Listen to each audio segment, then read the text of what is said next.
जय श्री राम दोस्तों जब सुखदेव ऋषि राजा परीक्षित को 7 दिन की सप्ताह सुना रहे थे, 7 दिन तक भागवत कथा ताकि उनको मोक्ष मिले, लेकिन 6 दिन बीत चुके थे, 7वां दिन शेष बचा हुआ था, लेकिन राजा परीक्षित को मोक्ष नहीं मिल रहा था। क्यों?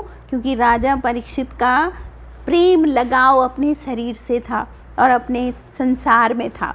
तो सुखदेव ऋषि ने इस स्थिति में राजा परीक्षित को एक कहानी सुनाई।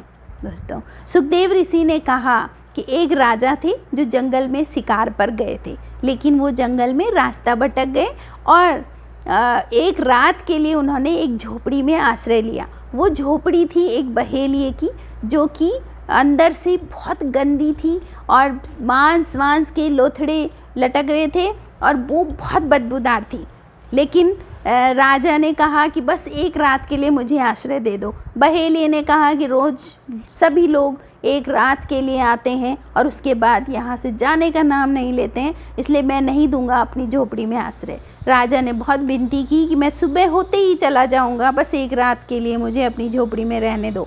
इस तरह से बहेलिए ने राजा को एक रात के लिए आश्रय दिया। रात भर राजा उसी दुर्गंध भरी झोपड़ी में रच बस गए और जब सुबह जाने की बात आई तो राजा ने कहा, तुम मुझसे मेरा सब कुछ ले लो, लेकिन मैं इस झोपड़ी को नहीं छोड़ सकता, अब मैं यहीं रहूँगा। बहेलिए ने कहा, यही होता है सबके साथ। जब ये कहानी राजा परीक्षित ने सुनी तो राजा परीक्षित ने कहा, कौन था वो मूर्ख राजा जो ऐसी दुर्गंध भरी झोपड़ी से नहीं जा रहा था?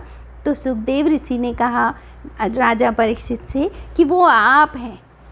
आप मोक्ष नहीं पा रहे हैं क्योंकि आप इस संसार से नहीं छूट रहे। ये शरीर, ये मांस लोथड़े का बना हुआ दुनिया भर की गंदगी है अंदर। कुछ समय के लिए आपको ये शरीर दिया जाता है। जब आपका समय होता है तो आपको बहुत प्रेम से इस शरीर को त्याग देना चाहिए।